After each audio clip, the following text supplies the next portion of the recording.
The first type of Muslim guy you should avoid marrying is the hoe. This is the guy that, you know, he just loves women. Do you know what I mean? He just loves them and he just can't. I know what you mean, Habibti.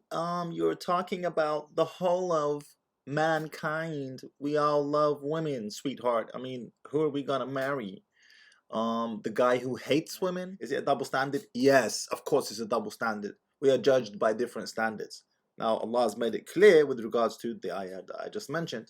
But nevertheless, this is a term that's typically used to describe women. Why? Because a woman's primary value is derived from her purity and chastity.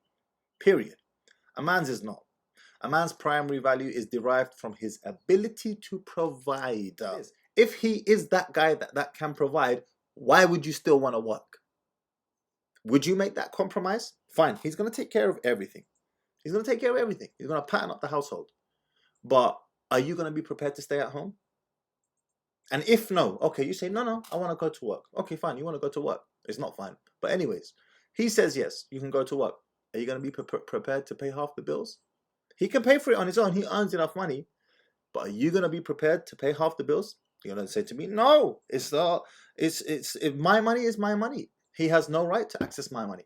Okay, fine. But then what value are you bringing to the table if you are going out to work, you are away from the home, you are not raising the children, and you're earning your own money for yourself? What value does that bring to him?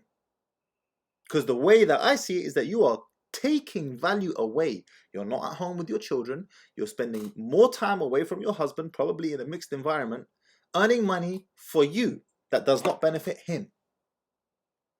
Do you see the problem here? Don't marry a girl from a wealthy family. It's like, huh? He said, yes, do not marry a girl from a wealthy family. Why? She will be hard to please. Because although she lives in wealth, although she lives in affluence, that's not wealth to her. To her, that's average. That's normal. She doesn't know any different. How can she know any different? That's the only life she's ever lived. Even if she sees people living, less well-to-do lives than herself, it's hard for her to appreciate that if that's all she's ever experienced. So you need to establish and make it very clear, what type of expectations does this woman have? What is she used to, and am I able to meet that level?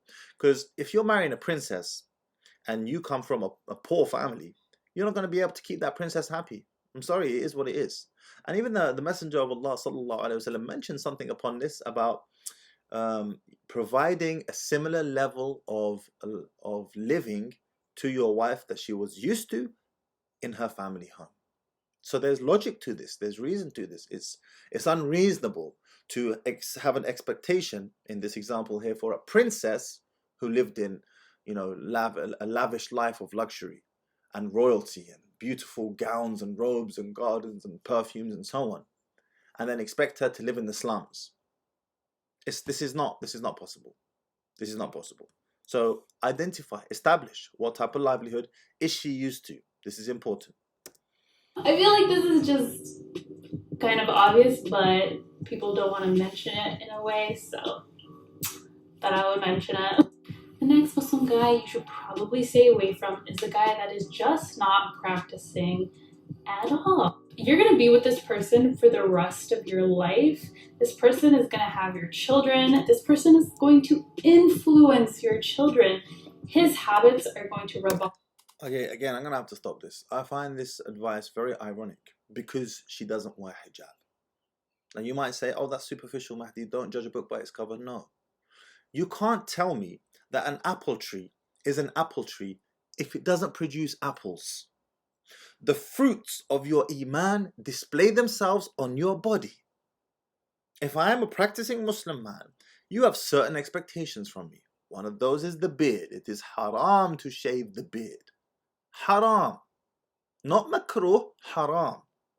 So the part of the fruits of my iman must display themselves in my attire, in my body, how I look, how you perceive me. And I say to the sister here, okay, that's good advice, but take it yourself, because you don't wear hijab, which is fard upon you. So if it is fard upon you, it means that taking the hijab off is a direct transgression to Allah. You are not fulfilling one of the rights Allah has over you. If that's the case, and you're not fulfilling one of the rights that Allah has over you, why should I have the expectation then that you will be able to fulfill my rights? That's illogical. You most probably will not be able to fulfill my right if you are unable to fulfill Allah's right.